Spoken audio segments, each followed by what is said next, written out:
नमस्कार साथियों, मैं अमित प्रजापति स्वागत करता हूं आपका टीकेटी एजुकेशन के इस प्लेटफॉर्म पर। साथियों, आरआरबी टेक्नीशियन की वैकेंसी आप लोगों ने देखा कल इंक्रीज़ हो चुकी हैं। 9144 से लेकर सीधी 14298 वैकेंसी कर दी गई हैं। बहुत अच्छी बात है, बहुत खुशी की बात है। लेकिन इसमें एक अपॉर्चुनिटी उन स्टूडेंट्स को दी गई है जो फ्रेशर स्टूडेंट हैं, या ये कह सकते हैं जो चूक गए थे पहले फॉर्म भरने से, किसी वजह से ही चूक गए थे, या फॉर्म नहीं फिल कर पाए, या कहीं दूर थे, या फीस सबमिट नहीं हो पाई। बहुत सारे रीज़न हो सकते हैं। तो उनको फ्रेश स्टूडेंट को इस बार मौका मिला है, और ये कह सकते हैं कि ये वैकेंसी इंक्रीज़ नहीं हुई है। इंक्रीज़ होना एक अलग चीज़ है और नई पोस्ट क्रिएट होना एक अलग चीज़ है। तो आरआरबी टेक्नीशियन में नई पोस्ट क्रिएट हुई हैं, अभी वैकेंसी इंक्रीज़ नहीं हुई है। उम्मीद करता हूं वैकेंसी इंक्रीज़ जरूर होंगी। तो आइए हम आगे चलते हैं। अब कौन कौन फॉर्म फिल कर पाएगा? जो ऑल स्टूडेंट्स हैं वो ऑलरेडी फॉर्म फिल कर चुके हैं। क्या बहुत सारे स्टूडेंट्स का कमेंट आया कि सर मेरे फोटो में गलती हो गई थी, क्या मैं फ़ोटो चेंज कर सकता हूं? तो वो फ़ोटो चेंज तो नहीं कर सकते, अभी तक तो कुछ ऐसा नहीं है, लेकिन वो आरआरबी अपनी चेंज कर सकते हैं आते हैं, यानी कि पोर्ट प्रेफरेंस चेंज कर सकते हैं और आरआरबी चेंज कर सकते हैं, जोन चेंज कर सकते हैं। ये सारी चीज़ें आप चेंज कर सकते हो। और जो नई वैकेंसी आई है आप उनके लिए देवदार होगे। जो ओल्ड स्टूडेंट है, मैंने सिंपल भाषा में बता दिया है, बाकी मैं आगे क्लास में बताऊंगा आप लोगों को। तो अब कौन कौन अप्लाई कर सकता है? तो फ्रेश स्टूडेंट तो अप्लाई कर ही सकते हैं। उनके लिए क्या योग्यता रहेगी वो मैं सारी आपको इस वीडियो में बताऊंगा। कितनी वैकेंसी पर न्यू स्टूडेंट फाइट करेंगे, पुराने स्टूडेंट कितनी वैकेंसी पर फाइट करेंगे, 12th वाले कितनी वैकेंसी पर फाइट करेंगे, ये मैं आपको इस वीडियो में बताऊंगा। और जोन वाइज वैकेंसी में पूरा डेटा लेके आया हूं इकट्ठा करके। जोन वाइज वैकेंसी देखेंगे, सबसे ज्यादा किस जोन में वैकेंसी है और सबसे किस जोन में वैकेंसी है। कुछ जोन्स ऐसी हैं, कुछ आरआरबीज ऐसी हैं जिसमें कि वैकेंसी इंक्रीज नहीं हुई है, एक वैकेंसी भी इंक्रीज नहीं हुई है। और साथ ही साथ मेडिकल स्टैंडर्ड यानी कि C1 वाले जो चश्मा लगाते हैं स्टूडेंट्स, वो भी इसमें क्या है टेक्नीशियन के लिए फॉर्म फिल आराम से कर सकते हैं। सेफ जोन और रेड जोन मैं आपको कम से कम नहीं तो 3 से 4 सेफ जोन और रेड जोन दोनों बताऊंगा इस वीडियो के लास्ट में। तो आइए हम स्टार्ट करते हैं दोस्तों। यदि अभी तक आपने क्योंकि मैं स्पेशली रेलवे की ही न्यूज़ देता हूं, यदि अभी तक आपने चैनल सब्सक्राइब नहीं किया है तो जल्दी से कर लेंगे, और क्या है बेल आइकन पर प्रेस करेंगे और अपने दोस्तों के साथ वीडियो को जरूर से जरूर शेयर। लेकिन सबसे पहले देख लेंगे कुछ स्टूडेंट्स का जो डाउट है वो मैं क्लियर कर देता हूं। जैसे कि पॉइंट नंबर 5 में इन्होंने बोला है कि qualification medical standard PWD attributes beings some categories post by aided, यानी कि वर्कशॉप और प्रोडक्शन यूनिट। तो जो वर्कशॉप और प्रोडक्शन यूनिट की जो 5154 वैकेंसी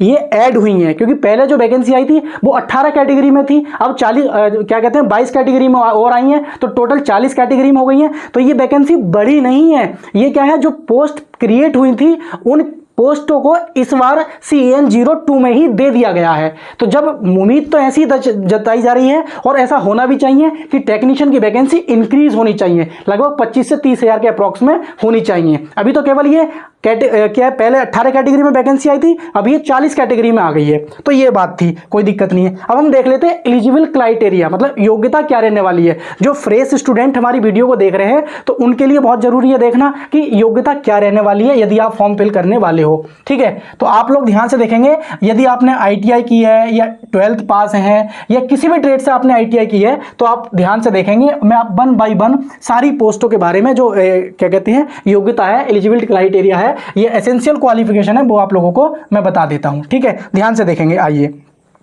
जैसे अगर हम बात करते हैं, सबसे पहले आप देख रहे हैं टेक्नीशियन ग्रेड 3rd, तो आप लोग अच्छे से जानते हैं कि जो वैकेंसी इंक्रीज हुई है वो टेक्नीशियन ग्रेड 3rd की हुई है, ना कि टेक्नीशियन ग्रेड 1st की।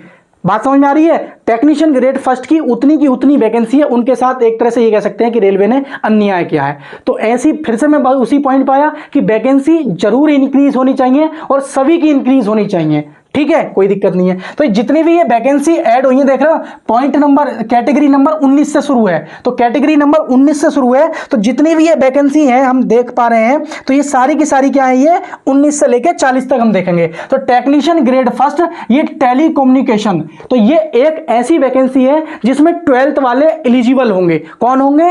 12th वाले एलिजिबल होंगे, ITI वाले तो एलिजिबल होंगे ही होंगे, ध्यान रखेंगे। लेवल 2 की ये पोस्ट है और मेडिकल स्टैंडर्ड मैंने बताया था C1 वाले क्या होंगे, एलिजिबल होंगे। आगे देखेंगे, ये बोल रहे हैं क्वालिफिकेशन देख लेंगे। मैट्रिकुलेशन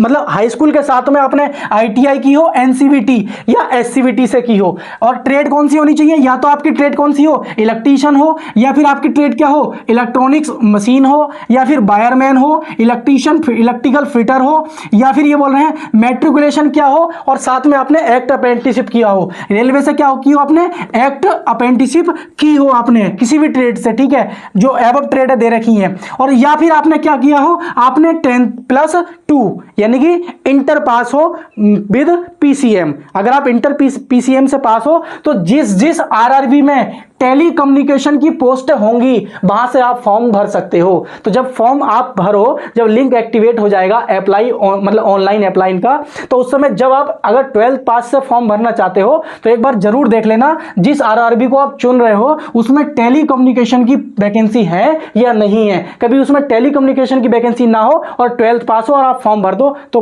कोई बेनिफिट नहीं है। जब उसमें वैकेंसी नहीं होंगी तो क्या फायदा तैयारी करके, ठीक है। तो ये चीज जरूर देख लेना। आगे हम बात करते हैं टेक्नीशियन ग्रेड 3rd की है, जैसे कि कारपेंटर मैकेनिकल, कारपेंटर की है मैकेनिकल की। तो कारपेंटर मैकेनिकल में आप लोग देख सकते हैं ITI होना चाहिए, या फिर आपने क्या किया हो भाई, साथ में मैट्रिकुलेशन हो और एक्ट अप्रेंटिसशिप की हो, यानी कि ITI की। और ITI भी किस ट्रेड से, कारपेंटर से हो या फर्नीचर से। यदि आपने कारपेंटर से और फर्नीचर से की ITI तो आप क्या है, कारपेंटर मैकेनिकल के लिए फॉर्म भर सकते हैं। जैसे डीजल मैकेनिकल है वर्कशॉप में, डीजल मैकेनिकल की नीड है वर्कशॉप में, तो आप कौन कौन सी ट्रेड होनी चाहिए आपके पास, इलेक्ट्रीशियन होनी चाहिए, मैकेनिक होनी चाहिए, ऑटो इलेक्ट्रिकल एंड इलेक्ट्रॉनिक्स होनी चाहिए, वायरमैन होनी चाहिए, या फिर इलेक्ट्रॉनिक्स मैकेनिक होनी चाहिए, या मैकेनिक पावर इलेक्ट्रॉनिक्स होनी चाहिए। या ये बोल रहे हैं साथ साथ में कि मैट्रिकुलेशन के साथ में क्या है, आपने वही हाई स्कूल के साथ में एक्ट अप्रेंटिसशिप की हो, ये बोल रहे हैं। उसके बाद बोल रहे हैं कि इलेक्ट्रिकल वालों के लिए, तो इलेक्ट्रिकल वालों के लिए तो एक मेन ट्रेड तो होती है, वायरमैन हुई, इलेक्ट्रीशियन हुई, ये तो कंपलसरी है। तो वही इलेक्ट्रीशियन वाले, वायरमैन वाले, इलेक्ट्रॉनिक्स मशीन वाले, मशीनिस्ट, पावर मैट्रोनिक्स बोल रहे हैं, और वही एक्ट अप्रेंटिसशिप रेलवे से की हो आपने, तब भी आप क्या है फॉर्म फिल कर सकते हैं। आगे हम चलते हैं, आगे बोल रहे हैं कि इलेक्ट्रिकल पावर, हो सकता है आपको अच्छे से क्लियर ना दिख रहा हो तो मैं थोड़ा सा इसे और जूम कर लेता हूं, इतना ही जूम कर पाऊंगा, इससे ज्यादा नहीं कर पाऊंगा। चलिए आगे चलते हैं हम। तो आगे हम चलते हैं, यहां तक हम देख चुके होंगे, देखिए यहां तक हम देख चुके हैं। 23 नंबर हम इलेक्ट्रिकल के बारे में 23 नंबर पर देखते हैं, इलेक्ट्रिकल पावर और क्या है, training light workshop, electrical power training light workshop. तो इसके बारे में देख सकते हैं क्या कौन कौन ट्रेड वाले, अगर आपने ITI किया इलेक्ट्रीशियन से, वायरमैन से, साथ ही साथ ने क्या आपने मैकेनिक हिट से और LT से इक्विपमेंट केबल जॉइंटिंग, या इलेक्ट्रॉनिक्स मैकेनिक, या फिर आपने क्या हो हाई स्कूल के साथ में वही फिर एक्ट अप्रेंटिसशिप की हो, तो आप इस फॉर्म को फिल कर सकते हैं। तो इस तरीके से आप देख सकते हैं विभिन्न कैटेगरी में आपको वैकेंसी देखने को मिल रही है, जैसे कि इलेक्ट्रॉनिक्स मशीन की है, और ये ब्रिज वर्कशॉप की है, ये डीजल मैकेनिक की है वर्कशॉप में, ये मैकेनिकल वर्कशॉप की है, जैसे ये क्या दे रखा है मल्टी स्किल्ड फिटर की है, ये सेल की है, और देखें फिटर मैकेनिकल की है। तो ये वैकेंसी है, इसमें क्या है इनके इन ट्रेडों से, इसमें क्या है इन ट्रेडों में ये जो पोस्ट है, ये जो वैकेंसी है, ये जो पोस्ट है, इसमें 12th वाले फॉर्म नहीं भर सकते। इसमें आप देख सकते हैं इन्हीं ट्रेडों वाले बच्चे फॉर्म भर सकते हैं, या इन्हीं ट्रेडों से आपने क्या हाई स्कूल के साथ में रेलवे से एक्ट अप्रेंटिसशिप की हो। तो ये लगभग यहां तक आप देख सकते हैं अच्छे से, ये 40 कैटेगरी हैं, ये 40 कैटेगरी की पोस्ट हैं जो क्रिएट हुई हैं इस बार, बहुत अच्छी संख्या में वैकेंसी। अगर ये बढ़ गई 40 की 40 कैटेगरी की वैकेंसी बढ़ गई, एग्जाम लेट हुआ, क्योंकि अभी तक तो रेलवे क्या कैलेंडर फॉलो नहीं कर पा रहा है और उम्मीद है कि एग्जाम लेट होगा। अगर एग्जाम लेट हुआ तो 100% क्या है वैकेंसी बढ़ेंगी, कि ये लोग अगर 5 साल के हिसाब से वैकेंसी देंगे तो ये वैकेंसी इंक्रीज जरूर करेंगे, और पर ईयर के हिसाब से देंगे तो वैकेंसी इंक्रीज नहीं करेंगे, जल्दी एग्जाम कंडक्ट करा लेंगे। तो दो बातें बताइए, अगर जल्दी एग्जाम हुआ, ये जल्दी एग्जाम लेने के लिए तैयार हैं तो वैकेंसी इंक्रीज अब नहीं करेंगे, और लेट एग्जाम कराएंगे तो वैकेंसी और इनको इंक्रीज करनी पड़ेगी। तो आइए हम थोड़ा सा आगे चलते हैं, वैकेंसी देख लेते हैं कि रेड जोन और क्या है सेफ जोन कौन कौन सी रहने वाली है। देखेंगे हर जोन का, देखेंगे हर RRB का, देखेंगे हम कि इस RRB में कितनी वैकेंसी पहले थी और कितनी अब क्या है बढ़ के हो गई हैं। आइए हम थोड़ा सा आगे चलते हैं। जैसे हम अगर हम चेन्नई की बात करें, जैसे हम सबसे पहले हम चेन्नई की बात करें सबसे पहले चेन्नई की, तो पहले जो वैकेंसी थी 833 वैकेंसी थी, अब कितनी बढ़ी है उसमें पूरी की पूरी 1883, कितनी बढ़ गई है सीधी 1883 वैकेंसी बढ़ के कितनी हो गई है 2716। तो सबसे ज्यादा जो वैकेंसी है वो इसी में रहने वाली है। सबसे ज्यादा जो बच्चे जोन चेंज करेंगे अपनी, या जो न्यू स्टूडेंट्स अप्लाई करेंगे जो चूक गए थे वो यहां से चुनेंगे धड़ाधड़।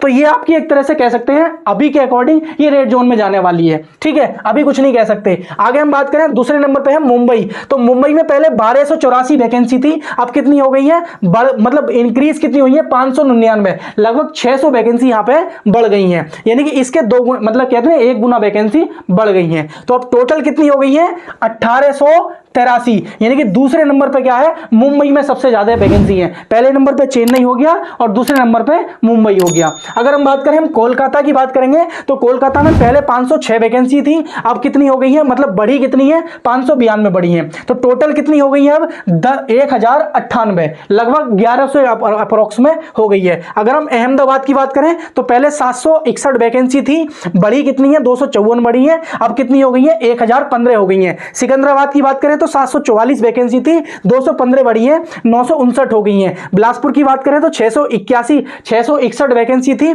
72 बढ़ गई है 913 हो गई है। अगर अजमेर की बात करें तो 522 वैकेंसी थी, 378 बढ़ी है इस बार और 900 हो गई है। अगर हम गुवाहाटी की बात करें तो 624 वैकेंसी थी, 140 बढ़ी है 764 हो गई है। और जम्मू श्रीनगर की बात करें तो 291 वैकेंसी थी, कितनी थी 291 वैकेंसी थी, 291 वैकेंसी थी और बढ़ी कितनी है 430 बढ़ी है 721 हो गई है। बात समझ में आ रही है? तो ये इस तरीके से वैकेंसी आप मैंने प्रॉपर सीक्वेंस में लगा दी है। तो आप देख सकते हैं, अगर 5 रेड जोनों की बात करें, जहां रेड जोन ही कहेंगे अभी, तो बाकी फॉर्म कहां किस तरीके से फिल होंगे बाद में बताएंगे आप लोगों को। लेकिन अभी के अकॉर्डिंग जो सबसे हैवी वैकेंसी वाली जोन है वो हमारी कौन सी है, पहले नंबर पर चेन्नई, मुंबई, कोलकाता, अहमदाबाद और सिकंदराबाद, ये जो है 4, 5 और 5वें नंबर पर है बिलासपुर। तो इनमें सबसे अच्छी खासी संख्या में वैकेंसी देखने को मिल रही है। और थोड़ा आगे बात करें, कुछ ऐसी आरआरबीज जहां पर वैकेंसी इंक्रीज ही नहीं हुई है, कुछ ऐसी आरआरबीज हैं जहां पर वैकेंसी इंक्रीज ही नहीं हुई है। जैसे भोपाल हो गया,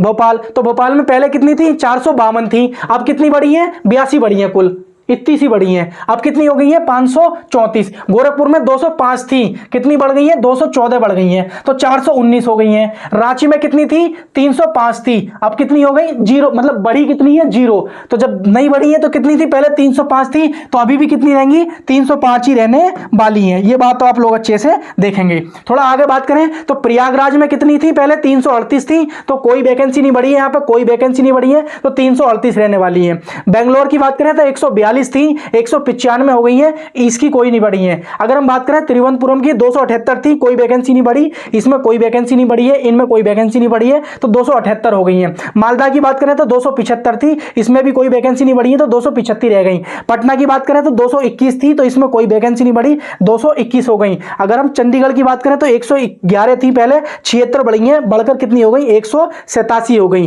तो इस प्रकार से ये वैकेंसी इंक्रीज देखने को मिली है।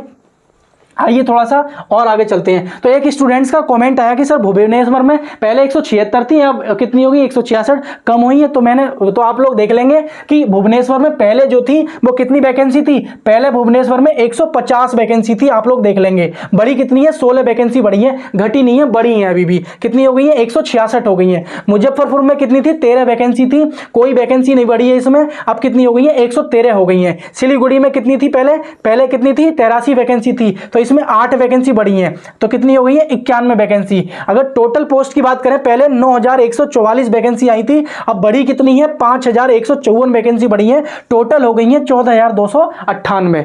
तो ये वैकेंसी आपको क्या है इंक्रीज हो गई है। इस तरीके से आप देख सकते हैं। जब भी आप फॉर्म फिल करें तो एक बार इस डेटा को अच्छे से देख ले, ये पूरा का पूरा डेटा मैं टेलीग्राम चैनल पे दे दूंगा। आप कहोगे टेलीग्राम चैनल का लिंक कहां मिलेगा, तो वीडियो के नीचे डिस्क्रिप्शन में मैं लिंक दे दूंगा और आप जाके वहां पे ये पूरी की पूरी पीडीएफ देख सकते हैं, तो अपने अकॉर्डिंग अच्छे से एनालिसिस कर सकते हैं। तो आप लोगों को मैंने एजुकेशन क्वालिफिकेशन भी बता दी, आपको मेडिकल स्टैंडर्ड भी बता दिया, जोन वाइज वैकेंसी बता दी, पूरी क्वालिफिकेशन बता दी कि कौन कौन वैकेंसी भर सकते हैं। तो जो टेली कम्युनिकेशन की पोस्ट आई है वो केवल 12th वाले उसमें एलिजिबल हैं, बाकी केवल ITI वाले एलिजिबल होंगे और एक्ट अप्रेंटिसशिप वाले एलिजिबल होंगे। तो दोस्तों उम्मीद करता हूं जानकारी बेहद पसंद आई होगी आप लोगों को, बहुत सारे आपके डाउट क्लियर हो गए। यदि अभी भी आपका कोई डाउट है तो मुझे कमेंट कर सकते हैं, मैं उसका पर्सनली रिप्लाई देता हूं यदि आपका डाउट जेन्युइन है। तो यदि आपका कोई डाउट बचा है तो पॉसिबल हुआ तो उस पर मैं वीडियो बना दूंगा, और नहीं तो मैं कमेंट में रिप्लाई जरूर देता हूं। तो आप कमेंट कर सकते हैं, मैं उसका रिप्लाई दूंगा, कोई भी डाउट है आपका। तो ठीक है साथियों, मिलेंगे किसी नेक्स्ट वीडियो में। यदि आप लोगों ने अभी तक चैनल को सब्सक्राइब नहीं किया है तो प्लीज़ चैनल को सब्सक्राइब करें, बेल आइकन पे प्रेस करें और अपने दोस्तों के साथ शेयर भी करें। ठीक है, प्यारा सा कमेंट भी करें। थैंक यू सो मच साथियों।